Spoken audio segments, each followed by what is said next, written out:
থেকে আমরা যে সাহায্য পাইতেছি আলহামদুলিল্লাহ। রোহিঙ্গারা একসময় আমরা রোহিঙ্গাদেরকে সাহায্য করছি, এখন আমাদের সাহায্যে রোহিঙ্গারা আসছে। এটা আমরা সবাই মাদ্রাসা পক্ষ থেকে আমরা সবাই শুকরিয়া আদায় করি, এখানে দোয়া করি। রোহিঙ্গাদের জন্য আমাদের যথেষ্ট পরিমাণ আমরা রোহিঙ্গাদের জন্য দোয়া করব। আর বাংলাদেশ যে কোনো সরকার আসে আমরা আবেদন করব, বাংলাদেশে রোহিঙ্গাদেরকে যে মারি বাংলাদেশ থেকে পাঠাইছে তাদের অধিকার যেন তারা ফিরিয়ে আবার পায়, এই জন্য আমরা তাদের সাথে থাকবো। আর সরকারদেরকেও আমরা আবেদন করতেছি এদের বিচার, যারা রোহিঙ্গাদেরকে মারি আমাদের দেশে পাঠাইছে তাদের সঠিকভাবে বিচার করার দরকার আছে। এরা আমাদের জাতি ভাই, আমাদের জাতির ভাই রক্ত খুন করছে। এটা আমরা মুসলিম জাতি, আমরা মুসলিম জাতির বিচার আমরা যে কোনো সরকারের কাছে আমরা বিচার চাই। রোহিঙ্গাদেরকে যারাই হত্যা করছে এদের সঠিক বিচার করি, এদেরকে বাংলাদেশ থেকে সঠিক মর্যাদা হিসাবে দিয়ে এই বাংলাদেশ থেকে নেওয়া হোক। এটা আমরা সবার কাছে দোয়া কামনা করছি।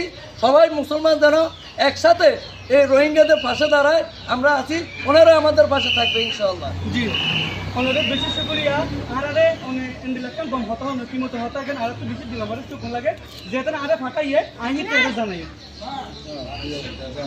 তো জান দেখ কে পাঠাইছে আমি তাদেরকে আপনাদের কথাটা জানাবো। আমি এটা বাংলা রোহিঙ্গা ভাষায় বলছি। ওকে ওনার এ হতা গান যে আরে বর্ম করান পুরো রোহিঙ্গা আর তবু তো ফাটাইয়ে ঠিক লাগে ওনার মতে নাই ওই ওনার জ্ঞানের মতে আরে শুক্রিয়া আর আচ্ছা মানুষ ইনে গর হবে এটা কত হবে এতে গতিয়ার এলাকার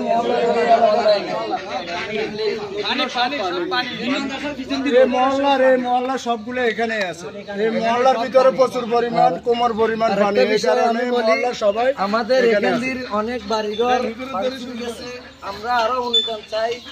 রোহিঙ্গা যে মায়ানমার আছে ওনারা আমাদের এলাকার জন্য সহযোগিতা করতেছে, এখন আরো ভবিষ্যতে আরো যেন বেশি করে আমাদের পার্শ্ববর্তী অনেক লোকের ঘরগুলোর অনেক ভাঙ্গা, ওনারা লোক পাঠাইয়া চেক করি তাই ওনাদের যেন আমার ভাইদেরকে জন্য আমার বন্ধুদেরকে জন্য বেশি করে সহযোগিতা করে। শুক্রিয়া। আই ওনারা হেমতাই ইউনিক ন্যাশনাল আই জানাই